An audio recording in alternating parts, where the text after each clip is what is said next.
Surja Lukman, Mekase, 34 vargje. Bismillahirrahmanirrahim. Me emrin e Allahut, të gjithë mëshirshmit, mëshirë plotit. Elif, Lam, Mim.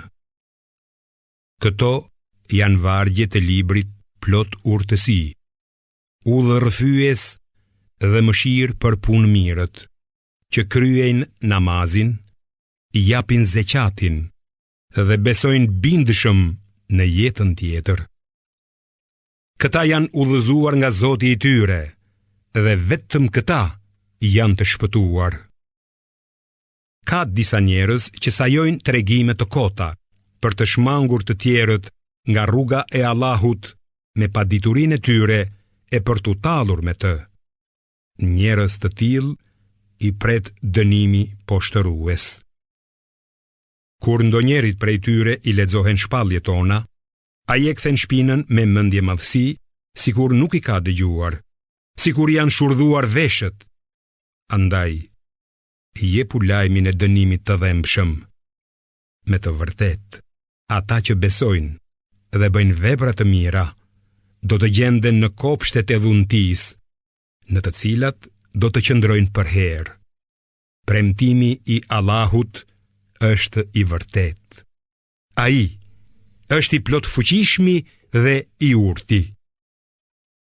Ai i ka krijuar qiejt pa shtylla të dukshme, ka vënë male të palëvizshme në tokë që ju të mos lëkundeni dhe ka shpërndar në të gjithë farë gjallësash. Ne e zbresim ujin nga qielli dhe nëpërmjet tij kemi bërë të mbi çdo lloj bime i mirë. Ky është krijimi i Allahut. Më tregoni, çfarë kanë krijuar të tjerët pos tij? Asgjë, por keqbërësit janë vërtet në humbje të plot. Ne i dham Lukmanit urtësinë duke i thënë: falenderoje Allahun. Kush është falenderues e bën për të mirën e vet, dhe kush mohon, ta di se vërtet Allahu është i vetë mjaftueshëm dhe i denjë për lavdërim. Kujtoje kur Lukmani i tha të birit duke e këshilluar: o djali im, mos i shoqëro Allahut asgjë në adhurim. Padyshim, idhujtaria është një padrejtësi shumë e madhe.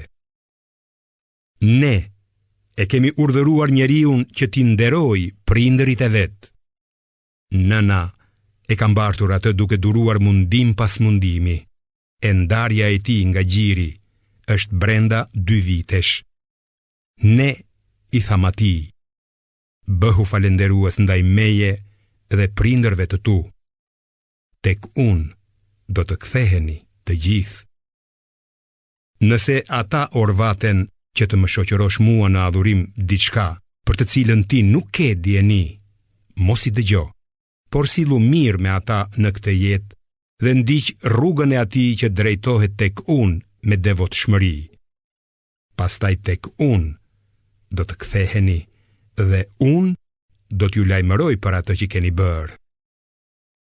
O djali im, edhe veprën e rëndë, sa kokra e sinapit që ndodhet në shkëmb, në qiej apo në tokë, Allahu do ta nxjerrë në shesh.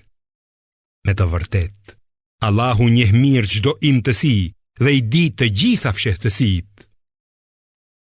O djali im, kryeje namazin, urdhëroje të mirën, pengoje të keqen dhe bëhu i durueshëm për çfarëdo që të godet.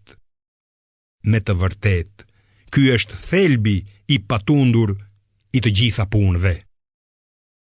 Mos i trajto njerëzit me nënçmim dhe mos ec në tokë me mendje madhësi, se Allahu nuk i do mendje mëdhenjt e mburracakët. Ec me kujdes e i përmbajtur dhe fol me zë të ulët, se zëri më i vrazhd është zëri i gomarit. A nuk e shihni se si Allahu ju a ka bërë të mundur t'i shfrytëzoni të gjitha ato që gjenden në qiej dhe në tokë, dhe ju ka mbuluar me dhuntit e tij, të dukshme e të padukshme. E megjithatë, disa njerëz polemizojnë për Allahun pa kurfar dienie, pa kurfar rrëfyesi dhe pa libër ndriçues. Kur atyre u thuhet, ndiqni atë që ju ka shpallur Allahu, ata thonë, jo, ne ndjekim fenë të parëve tanë. Kështu është, edhe pse djalli i thërret ata në dënimin e zjarrit.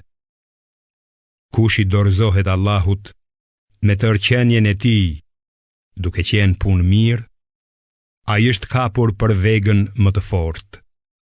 Tek Allahu do të kthehet çdo gjë.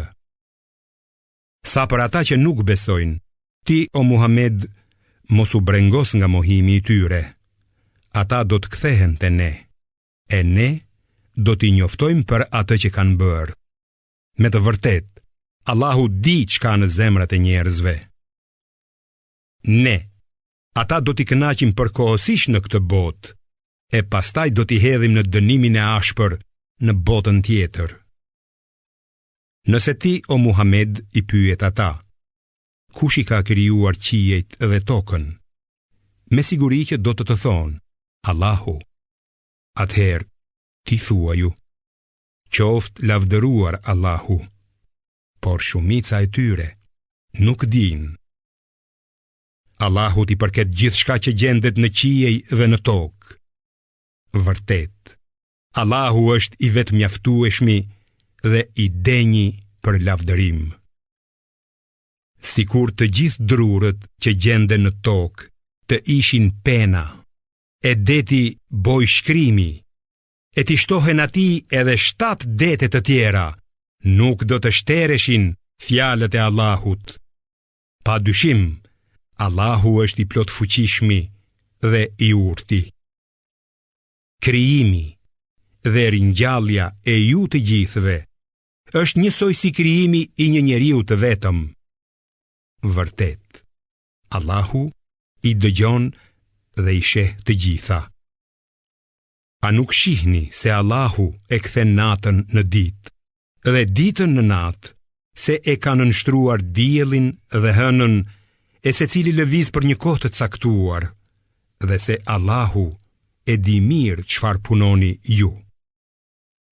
Kjo është kështu, sepse Allahu është e vërteta, ndërsa çfarë adhurohet në vend të tij është e rreme, dhe se Allahu është i lartësuar dhe i madhërisëm. A nuk e shihni se anijet lundrojnë në përdet me dhuntin e Allahut, për t'ju treguar disa nga mrekullitë e veta? Këto janë vërtet tregues për çdo njeri të duruar dhe mirënjohës. Kur ata i mbulon vala si pëlhur, e thërrasin Allahun me devotshmëri të çiltër, por sapo ai i shpëton, duke i kthyer ata në tokë, një pjesë e tyre lëkunden ndërmjet besimit dhe mosbesimit. Në të vërtet, shpalljet dhe mrekullit tona i mohojnë vetë të mashtruesit dhe mosmirënjohësit.